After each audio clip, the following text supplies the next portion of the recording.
Okay, everyone. So we are starting up with a new chapter today, which is Introduction to Euclid's Geometry. इस chapter का जो introduction है ना, starting from these pages, the introduction is very interesting. It's kind of a story that is narrated here. That why, what is the meaning of geometry, and why do you need it? Geo means earth, metry means measuring. So when you're measuring earth, we made geometry. So, in different countries, there were different approaches for geometry, and like there were different shapes that were needed to be measured. अपना अपना civilization settlements हो रही थी, उन civilizations में अपनी अपनी owned land को measure करना जरूरी था। तो वो जो measurements थी, वो उनके लिए formulas बनाए गए, अलग अलग theories generate की गई। तो उसका पूरा इंट्रोडक्शन आपको यहाँ मिलेगा कि डिफरेंट कंट्रीज में किस तरीके से काम हो रहा था। कौन सी कंट्री प्रैक्टिकल अप्रोच फॉलो कर रही थी, कौन सी थियोरेटिकल फॉलो कर रही थी। तो different organization, different countries were doing different work in geometry that time. तो हमारे इंडिया में भी बताया है कि हमारे इंडिया में तो geometry was very well developed. अगर आप जो एक्सकेवेशंस हुई थी हड़प्पा की और मोहनजोदारो की, अगर आप उसे क्लोजली ऑब्जर्व करें, तो आप देखें वहां पर things were in ratios, very nice ratios. यहाँ तक कि जो ब्रिक्स थी, जो वो बना था, उनकी ब्रिक्स की रेशो वाज ऑलवेज 4:2:1। और यहाँ तक कि आप हमारे वेद देखें, कितने एंशिएंट हमारे स्क्रिप्चर्स है ना वो। अगर आप हमारे वेद देखें तो उनके अंदर आप ज्योमेट्रिकल शेप्स देखेंगे, और इतने स्पेसिफिक देखेंगे कि अगर आप घर में एक वेदी बनाते हैं तो उसकी शेप अलग होती थी। अगर आप पब्लिकली एक वेदी बनाते हैं जहाँ पे एक पब्लिक पूजा होती है, उसकी वेदी अलग शेप्स की होती थी। तो हम ज्योमेट्री को भी अलग अलग तरीके से वहां पर हमारे वेदास में भी हमने उन्हें यूज किया है। उसके बारे में बहुत इंटरेस्टिंग इंफॉर्मेशन यहाँ पर गिवन है। तो इसे लाइन बाय लाइन थ्योरी इसको रीड करना, ठीक है। Slowly they will bring you to Euclid's, कि यूक्लिड्स ने कैसे किया ये काम। तो Euclid a teacher of mathematician at Alexandria in Egypt. Egypt का एक मैथमेटिक्स टीचर था। Collected all the known work and arranged in his famous treatise called Elements. He divided the elements into 13 chapters, each called a book. तो अलग अलग एक एक book बनाई उसने, 13 chapters. These books influence the whole world understanding of geometry for generations. In this chapter we shall discuss Euclid's approach to geometry and shall try to link it with the present day geometry. तब Euclid की approach क्या थी और आज की geometry की approach क्या है, उन दोनों को लिंक करने की कोशिश कर रहे हैं हम इस चैप्टर के अंदर। अब Euclid's definition, axiom and postulates we need to discuss. इतना समझ में Yes, ma'am. एक बार ऐसा करो सब लोग, क्विक 3 मिनट्स लो, 3 मिनट्स एनसीईआरटी ओपन करो सब लोग। Sanvi, if you are not having your NCERT, I will scroll it here for you, ठीक है। और इस Ma'am. पूरी थियोरी को एक बार पढ़ो। ये जो पूरी थियोरी है यहाँ पर, रीड दिस एवरीवन। और जिनके पास एनसीईआरटी है अपनी पेस पे प्लीज स्टडी करो क्विकली। एक्सियोम्स डिस्कस कर रहे हैं। पहला पॉइंट हमने अभी डिस्कस किया, things which are equal to the same thing are equal to one another. मतलब जैसे मैंने अभी एग्जांपल दिया, अगर ए बी के इक्वल है और सी भी बी के इक्वल है, तो ए और सी आपस में भी इक्वल है। इन्हें कहते हैं एक्सियोम, जो कि मैथमेटिकली किसी भी फैक्ट पर अप्लाई हो जाते हैं, नेसेसरली ज्योमेट्री पर अप्लाई नहीं हो रहे हैं। गॉट इट और नॉट? तो ये कुछ क्या है, ये कुछ कॉमन नोशंस हैं कि अगर मैं ये कहूं कि रिया की height is equals to Sanvi की हाइट एंड आर्या की height is equals to Sanvi की हाइट, तो क्या मैं ये बात कह सकती हूँ कि Riya and Arya they are of same height? Yes, ma'am. है ना? तो ये फैक्ट आप कहीं भी लाइफ में अप्लाई कर सकते हो ना मैथमेटिकली। तो जी, जो कॉमन नोशंस होती हैं, भले वो मैथमेटिकली अप्लाई होती हो, भले वो ज्योमेट्रिकली अप्लाई होती हो, उन्हें कहते हैं हम एक्सियोम्स। तो ये 7 एक्सियोम्स हैं जो आपको नंबर वाइज इसी सीरियल में याद करनी है। आप इसका सीरियल ऑर्डर भी चेंज नहीं कर सकते। सेकंड क्या है, if equals are added to equals the wholes are equals. मतलब क्या है कहने का, अगर आपने किसी दो इक्वल चीजों में कोई इक्वल चीजें ऐड कर दी, जैसे हम ये मान लेते हैं कि परी और आर्या के पास सेम नंबर ऑफ पेबल्स हैं, ठीक है। मुझे नहीं पता कितने हैं, पर परी और आर्या के पास सेम नंबर ऑफ पेबल्स हैं, और प्रणव ने उन दोनों को सेम नंबर ऑफ पेबल्स और दे दिए। तो लेट्स से आर्या को भी 5 दे दिए और परी को भी 5 दे दिए, तो क्या आर्या और परी के पास अब जो होल्स हैं, जो टोटल चीजें हैं, क्या वो इक्वल हैं? है ना? Right. सिंपल सी Yes, बात है। ma'am. मान लेते हैं दोनों के पास पहले 7 7 था, दोनों को 5 5 और मिला, दोनों के पास 12 हो गया, 12 ईच। तो ऐसी ऐसी बातें एक्सियोम्स में बताई जाती हैं, जो कि जिन्हें आपको प्रूव करने की जरूरत नहीं है, ये कॉमन नोशन है। हो गई, दो इक्वल चीजों में इक्वल चीजें ऐड कर दोगे तो वो इक्वल ही आएगा। हमने ये कहाँ यूज किया? अभी हम ट्राइंगल्स चैप्टर कर रहे हैं, दो इक्वल एंगल्स में एक कॉमन इक्वल एंगल ऐड कर दिया, तो उससे जो फाइनल एंगल्स बने वो भी इक्वल बन गए, है कि नहीं? किया था ना हमने। वहां पर इन एक्सियोम्स को यूज करके ही वो फैक्ट्स लिख रहे हैं। हमने कहीं इस चीज को प्रूव किया क्या कि दो एंगल्स पी एंड क्यू अगर इक्वल हैं, उन दोनों में 30 डिग्री ऐड कर दिया या कोई कॉमन एंगल ऐड कर दिया, स्टिल दे आर इक्वल? हमने कहीं उसे प्रूव नहीं किया, लेकिन वो रिजल्ट आया कहाँ से? वो एक एक्सियोम से आया। ठीक है? आ रही है बात समझ में कि नहीं आ रही? Now next is, if equals are subtracted from equals the remainders are also equal. तो अगर सानवी और आर्या के पास सेम नंबर ऑफ पेबल्स है और रिया ने दोनों से सेम नंबर ऑफ पेबल्स मांग ली, लेट्स से दोनों के पास 5 है, रिया ने बोला 2, सानवी मुझे दे दो और 2 आर्या मुझे दे दो, क्या अब सानवी और आर्या के पास सेम नंबर ऑफ पेबल्स है? अभी दोनों के पास 3 ईच है ना? तो ये भी Yes. क्या है? एक्सियोम है। Next, things which coincide with one another are equal to one another. मतलब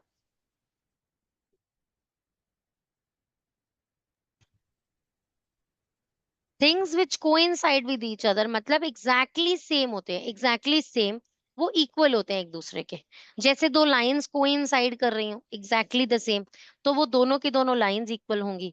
दो एंगल्स कोइंसाइड कर रहे हो, this is one angle, this is another, तो दो एंगल्स कोइंसाइड कर रहे हो तो वो दोनों एंगल्स भी इक्वल हैं। गॉट इट और नॉट?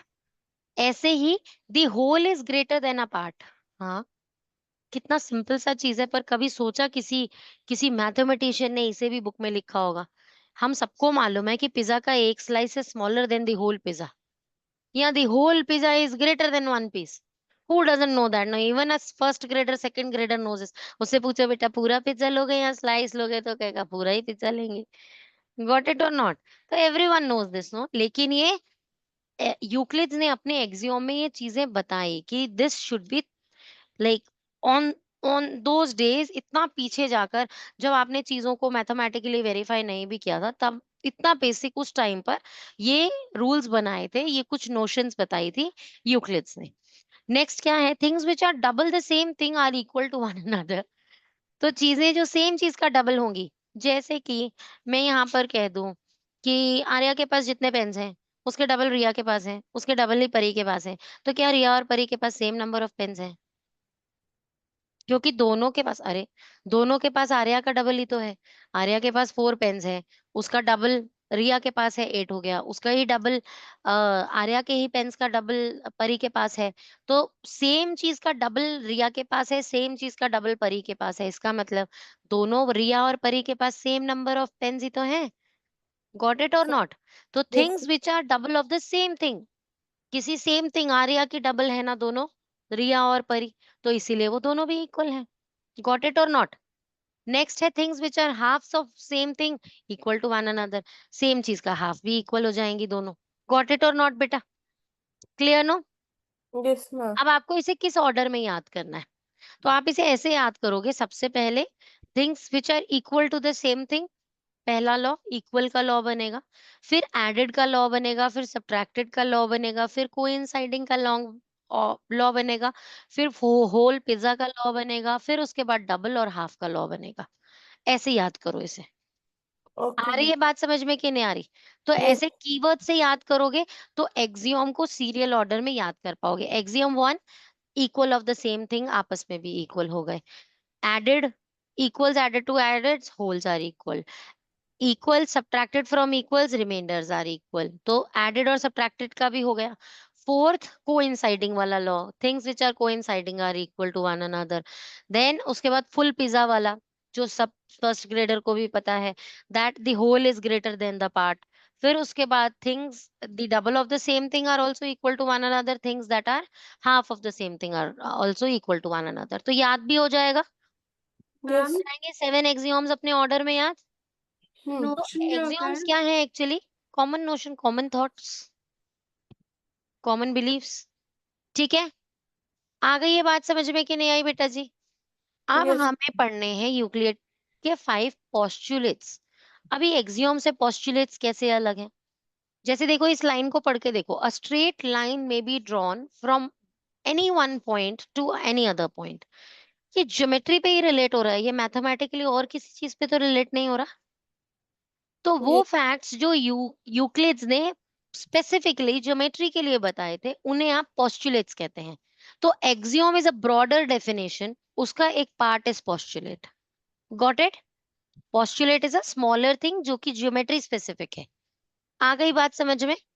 तो अब Yes. पोस्टुलेट्स के में हम बता रहे हैं कि एक स्ट्रेट लाइन ड्रॉ हो सकती है किसी भी एक पॉइंट से किसी भी दूसरे पॉइंट तक। We all know this.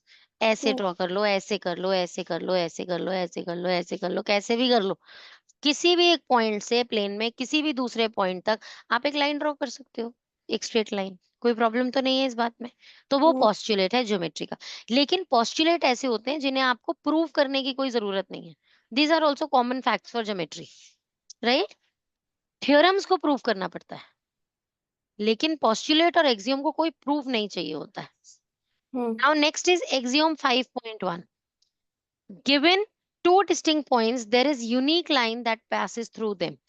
अब वो कह रहे हैं अगर आपने 2 पॉइंट्स लिए हैं, उन 2 पॉइंट्स में से जो एक लाइन ड्रॉ हो रही है, that is that unique line जो कि शॉर्टेस्ट डिस्टेंस है बिटवीन दीज 2 पॉइंट्स।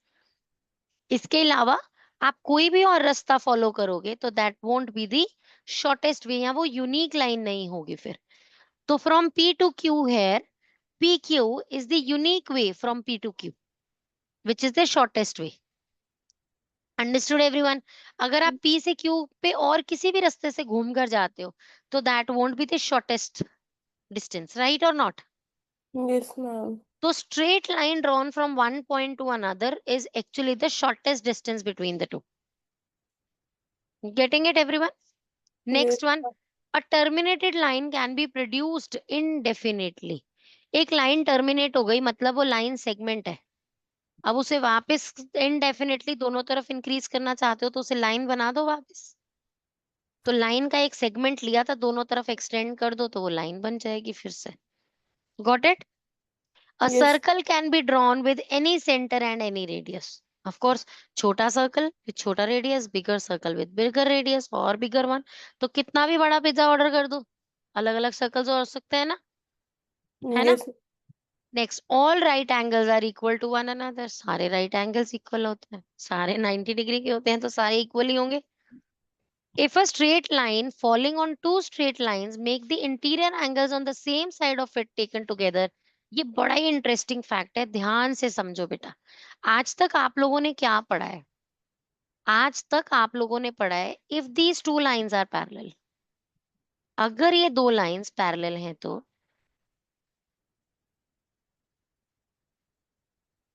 इस तरीके से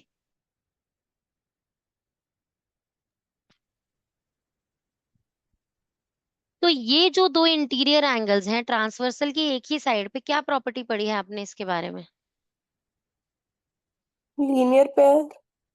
मतलब 180 डिग्री होते हैं, राइट? Yes, ma'am.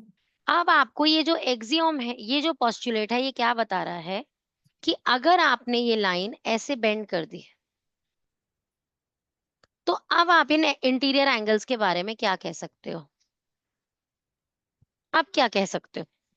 तो Parallel. ध्यान से सुनो, ध्यान से सुनो। जहां पर these lines are coming closer to each other, पास में आ रही है ना इस तरफ ये लाइंस, यहां पर इन दोनों का sum will be less than 180, right? Okay, ma'am. And जहां पर the lines are moving farther from each other, दूर हो रही है यहाँ पे ब्लैक लाइंस, तो ये जो दोनों का सम है it will be more than 180।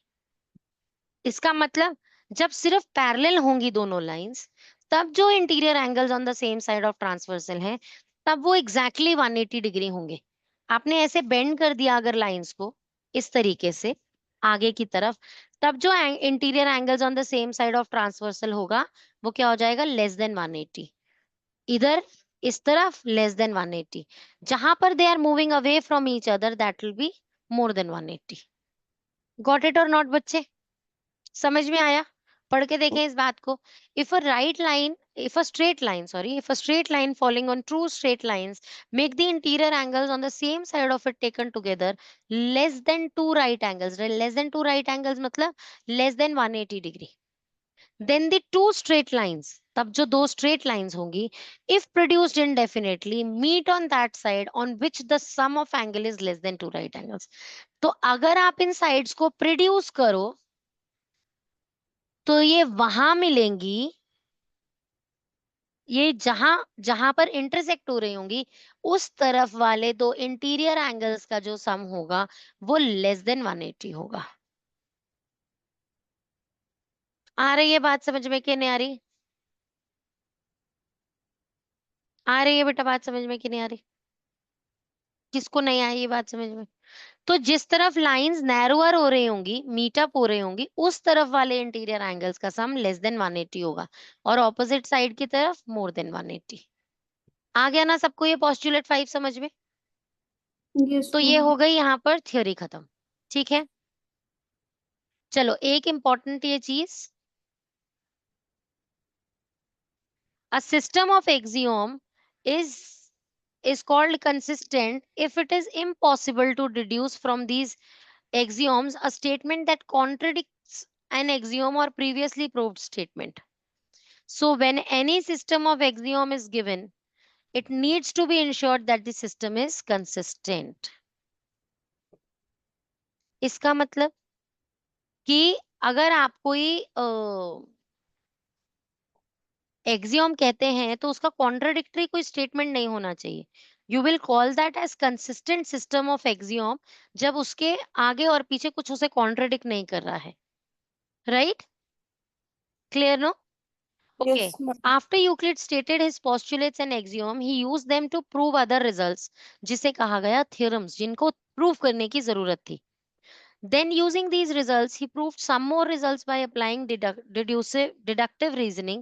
The statements that were proved are called as propositions or theorems. Euclid deduced 465 theorems in a logical chain. एक मिनट बच्चा प्लीज।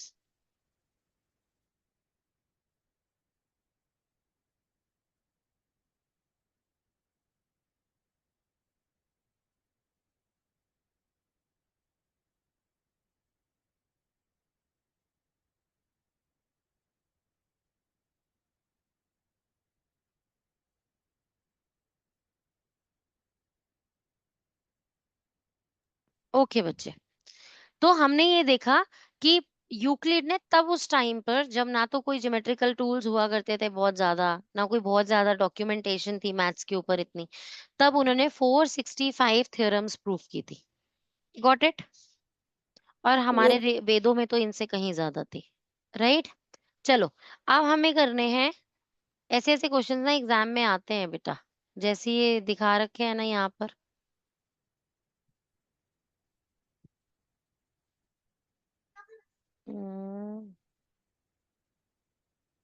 राइट, तो देखो ऐसा क्वेश्चन आए तो if A B and C are 3 points on a line and B lies between A and C, तो B is lying between A and C, we need to prove that A B plus B C is A C.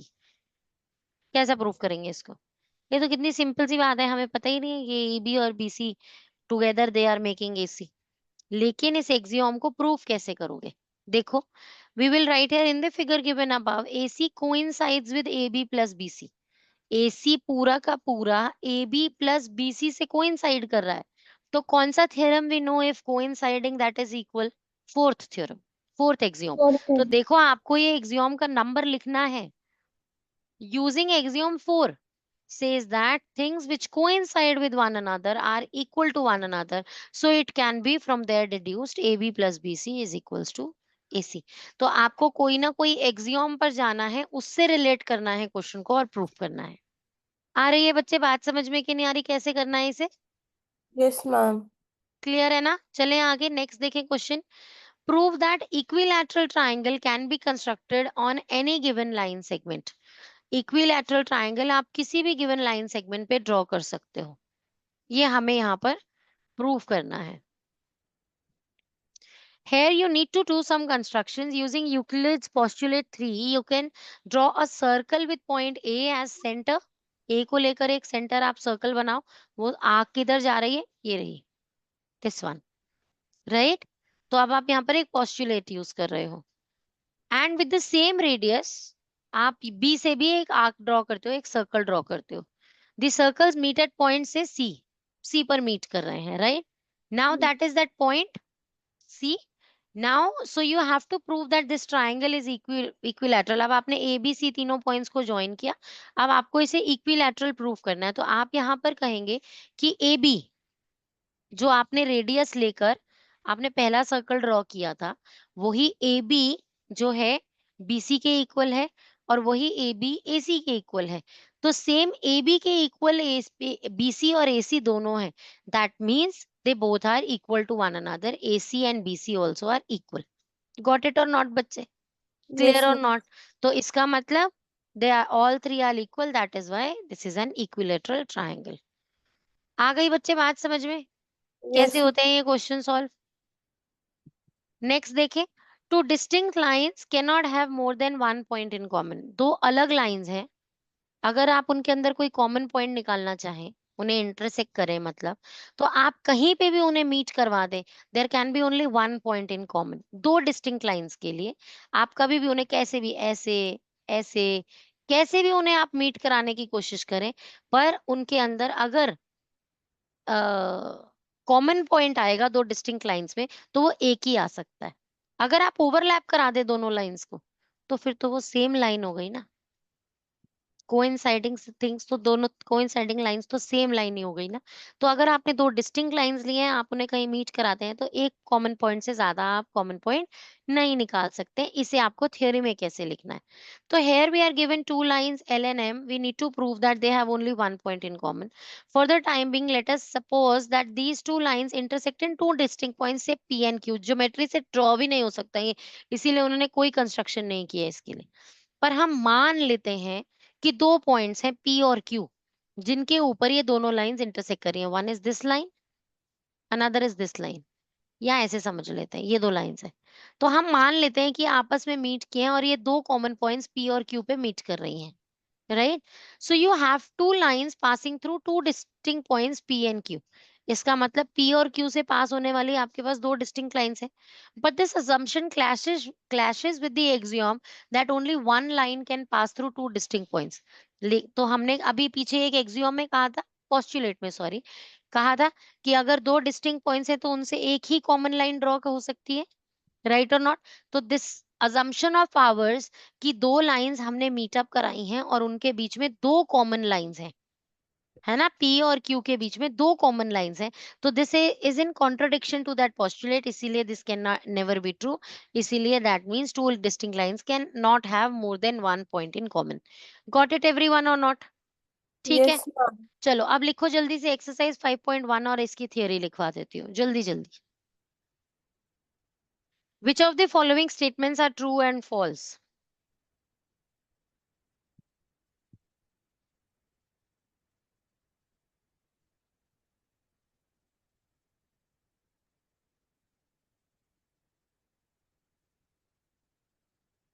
Only one line can pass through a single point. No, that's incorrect. एक point में से तो infinitely many lines you can draw. तो first one के लिए लिखो false. They have asked you to give reasons also. तो आप यहाँ पर लिख दो there can be infinite number of lines passing through a point.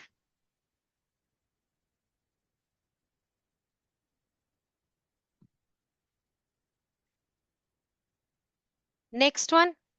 There are an Ma'am, infinite number of lines. क्या सानवी बेटा? please wait 1 minute. बेटा पूरा थ्योरी नहीं लिखो, हिंट लिख लो, बाद में फुल इलेबोरेटेड आंसर कर लेना. अभी के लिए Okay, फॉल्स और बस ये लिख दो there can be infinite number of lines between two points. okay, ma'am. Now next point is there are hints. लिख लो अभी सिर्फ. Next one. There are an infinite number of lines which pass through two distinct points. Again false, right और not? दो distinct points हैं, उनके बीच में common line तो एक सिंगल लाइन ही हो सकती है ना, है Yes, ना?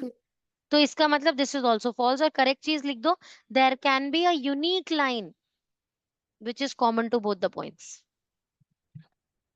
गॉट इट और not? yes, ma'am. Next one, a terminated line can be produced indefinitely on both sides। ये ट्रू है, ये तो अभी पीछे हम पोस्टुलेट में पढ़कर भी आए हैं। नेक्स्ट वन, ट्रू स्टेटमेंट को क्या जस्टिफाई करोगे, वो करेक्ट ही है। Next, if two circles are equal then their radii are equal, तो true.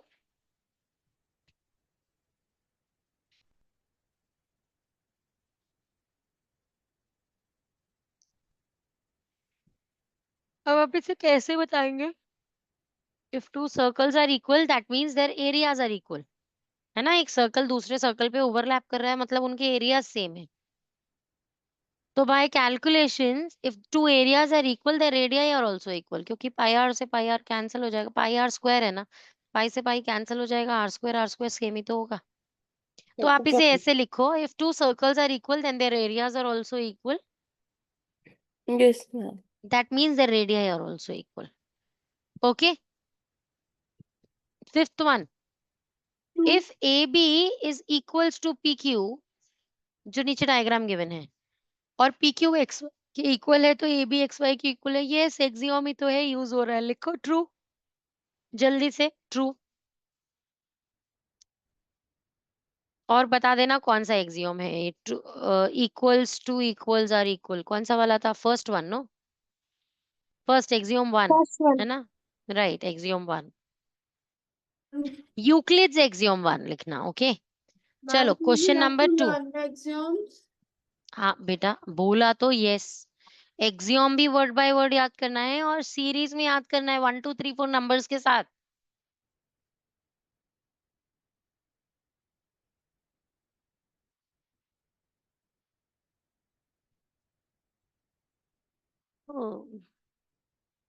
Okay, definitions.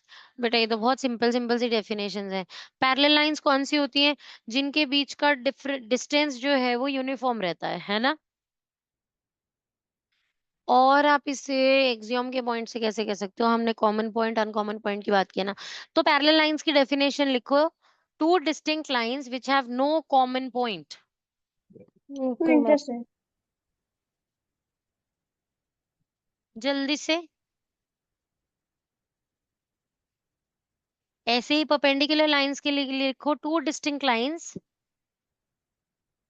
Which are forming, या विच फॉर्म्स, फॉर्म्स ज्यादा बेटर है, फॉर्मिंग नहीं, टेंसेस नहीं ना लगाते मैथ्स में, विच फॉर्म्स, तो which forms 90 degree with each other, which forms an angle of 90 degree with each other, ऐसे लिख दो। Okay, line segment, Ma'am, can you repeat? Two distinct lines making an angle of 90 degree with each other. Line segment, segment of a line, या फिर the segment of a line which has got two end points, ऐसा define कर दो ठीक से। Radius of the circle कैसे define करेंगे? The line which joins the centre of the circle to the circumference, to the circle लिखो, circumference मत लिखो, to the circle at any point।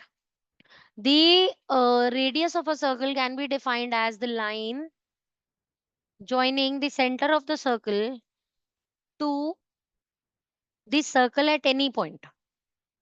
Okay, radius का हो गया। क्वाड्रिलेटरल को कैसे डिफाइन करोगे? स्क्वायर को, square is a quadrilateral, square is a quadrilateral which has all it's sides equal, या फिर हम इसे पैरेललोग्राम बोले, पर हमने यूक्लिड्स में कहीं पैरेललोग्राम की तो बात पढ़ी नहीं है, तो क्वाड्रिलेटरल से ही लिखेंगे। A square is a quadrilateral, 90 degree angles की बात हुई थी ना, Which with has some. all sides of equal length and all angles 90 degree each. Okay, next करें. Consider two postulates given below. Given any two distinct points A and B, there exists a third point C which is in between A and B. Given two distinct points A and B, there exists a third point C which is in between A and B. तो अभी हम ऐसा करके तो आए थे. क्या करूं इसका? There exist at least 3 points that are on the same line. Do these postulates contain any undefined terms? Are these postulates consistent? Do they form Euclid's postulates? Explain.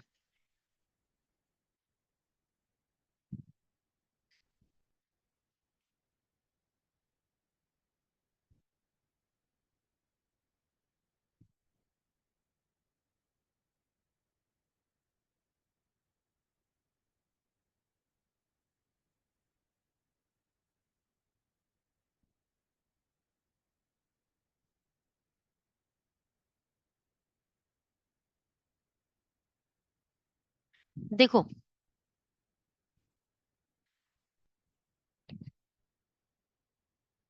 कैसे बनाए इसका आंसर?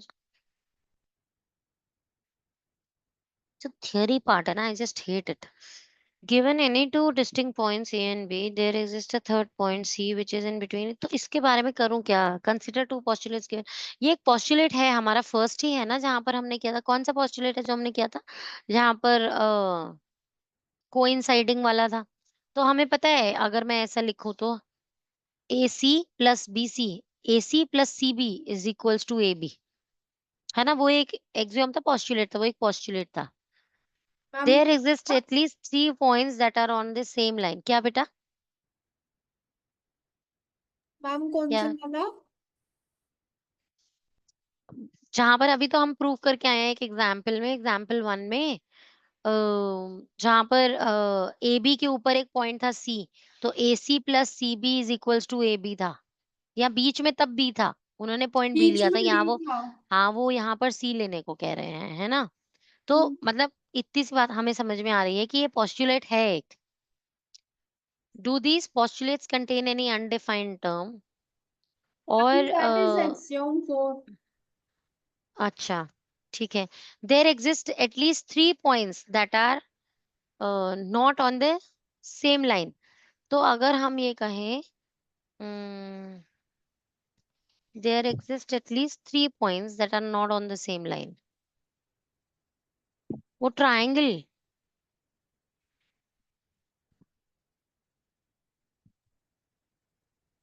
मैम शायद से एक्सियोम 1। क्या थी? Axiom 1 read करके बताना बेटा. एक्सियोम नहीं बेटा, पोस्टुलेट्स बतानी है यहाँ पर तो.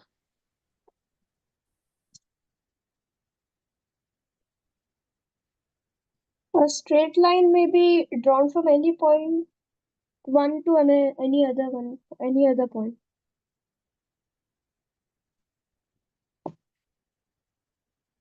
There exist at least 3 points that are not on the same line.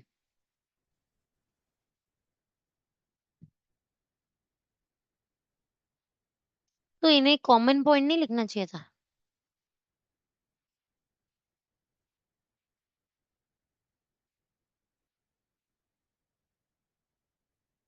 हम्म.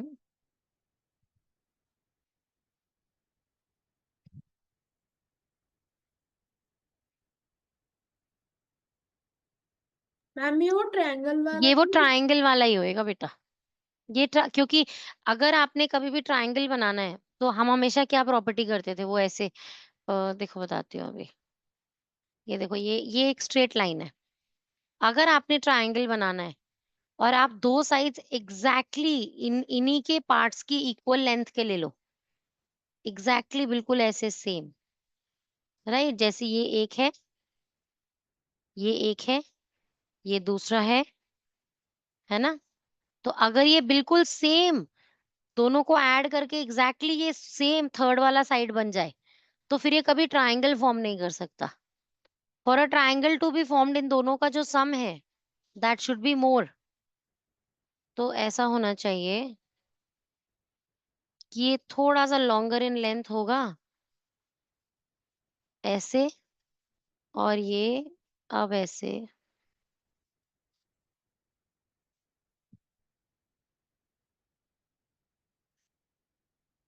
अब ट्रायंगल फॉर्म होगा।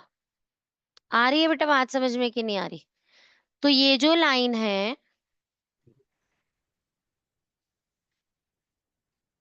मैम और ये जो लाइन है, इन दोनों का sum should be greater than this, no, तभी ट्रायंगल फॉर्म हो सकता है ना? Ma'am equilateral triangle? नहीं बेटा, इक्विलैटरल ट्रायंगल वाली बात नहीं है, ट्रायंगल की बात है कि for a triangle to be formed आपको 3 नॉन कोलिनियर पॉइंट्स चाहिए होते हैं। और उसका मतलब ये होता है कि ये वाला साइड प्लस ये वाला साइड अगर लॉन्गर होगा, तभी ये out of the line meet करेंगे। देखो लाइन से दूर जाकर मीट कर रहे हैं ना वो, यस मैम। है ना? अगर ये दोनों इक्वल लेंथ के हो जाएंगे तो वो तो लाइन के ऊपर ही मीट कर जाएंगे इस पॉइंट पर। तो फिर तो ट्रायंगल कभी बनेगा ही नहीं ना। I you getting what I am trying to tell you? Yes, ma'am. अगर दो लाइंस इक्वल हैं नीचे बेस लाइन के किसी, तो ऐसे ही मीट कर जाएंगी। अब थोड़ा सा भी लंबा हो जाएंगी तो वो फिर यहाँ मीट तो नहीं कर सकती, फिर वो ऊपर का ही मीट करेंगी, तो ट्रायंगल बन जाएगा। गॉट इट और नॉट? तो जो ऊपर के टॉप 2 साइड्स हैं वो बिगर वन है थर्ड साइड से। मतलब मैं आपको ये बता रही हूँ कि एक्चुअली ये जो बता रहे हैं ना, there exist at least 3 points that are not on the same line, तो they are actually talking about a triangle here. So these are two postulates talking on the different things which are not contradicting each other at all. So from here we can say that these are consistent postulates. Got it or not?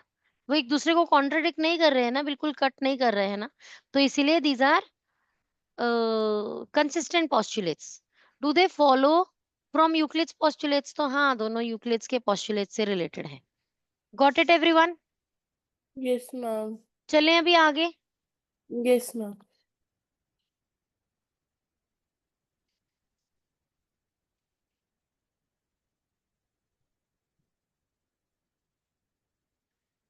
Okay, if a point C lies on the lies between 2 points A and B such that AC is equals to BC. अरे बच्चा वही तो है, AC is equals to half of AB prove करना है. तो कैसे करोगे? देखो आप ध्यान से प्रूव. AC और BC दोनों इक्वल बताया है, राइट? तो both the equals are the two things that are equal. दो चीजें इक्वल हैं and together they are making up AC, no? तो वो AC is coinciding with AB and AC and BC, right और not? तो फिर AC जो है वो फुल AB का हाफ ही तो हुआ. नहीं आई बात समझ में? अगर मैं कह रही हूँ, ध्यान से सुनो, ध्यान से सुनो, अगर मैं कह रही हूँ AC और BC दोनों इक्वल हैं और वो टोटल, अच्छा ड्रॉ भी कर देती हूँ, ये लो, ये रहा AB. मैं पेन से क्यों नहीं लिख रही हूँ? देखो ये हो गया.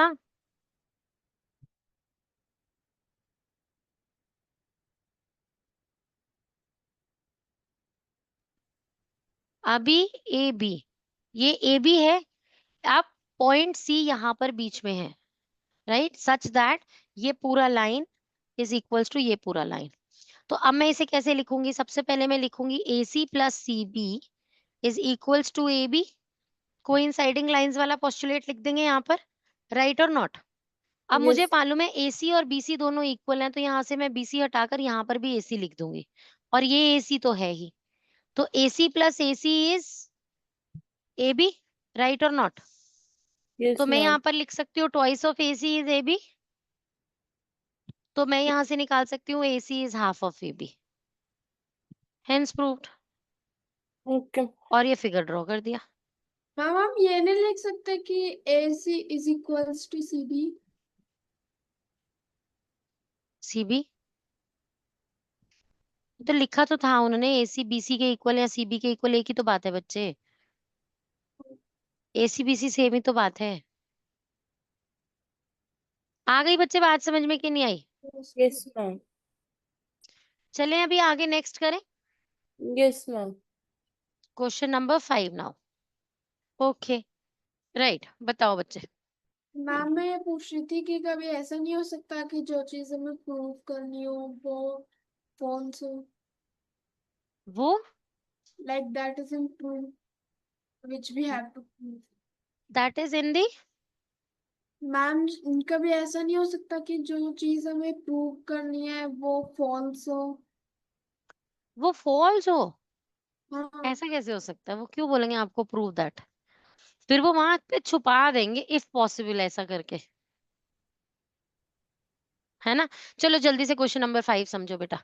अभी वो कह रहे हैं हमें ये प्रूव करना है कि सिर्फ एक ही मिड पॉइंट हो सकता है, तो हम इसे ऐसा ड्रॉ करेंगे, हम कहेंगे नहीं चलो मान लेते हैं 2 मिड पॉइंट है। एक ये जो ऊपर डायग्राम लिया ना, सी लाइज इन इन बिटवीन, तो सी को मिड पॉइंट कहा था ना, तो हम मान लेते हैं चलो सी और डी 2 मिड पॉइंट है और ए और बी साइड है, ठीक है? तो अगर 2 मिड पॉइंट है, तो सबसे पहली बात तो अगर 2 मिड पॉइंट्स है तो इसका मतलब एसी और बीडी इक्वल होना चाहिए, राइट? है यस कि नहीं? यस मैम लेकिन क्या ये है, ऐसा है? मतलब मैं ये भी कहूं कि AC is half of AB and BD is also half of AB, क्या ये ट्रू है? नो, दिस इज फॉल्स, है ना? इसका मतलब these two points should coincide. में से मेन होमवर्क क्या था आपका, मेन टास्क क्या था इस चैप्टर में से? पोस्टुलेट और एक्सियोम्स को उनके करेक्ट ऑर्डर में याद करना, और अगर कोई क्वेश्चन प्रूविंग के लिए आ जाता है तो उन एक्सियोम्स को यूज करके, उन बेसिक फैक्ट्स को, कॉमन नोशंस को यूज करके आपको उन चीजों को प्रूव करना है। Right everyone? ठीक है, चलो Euclid's chapter now is over.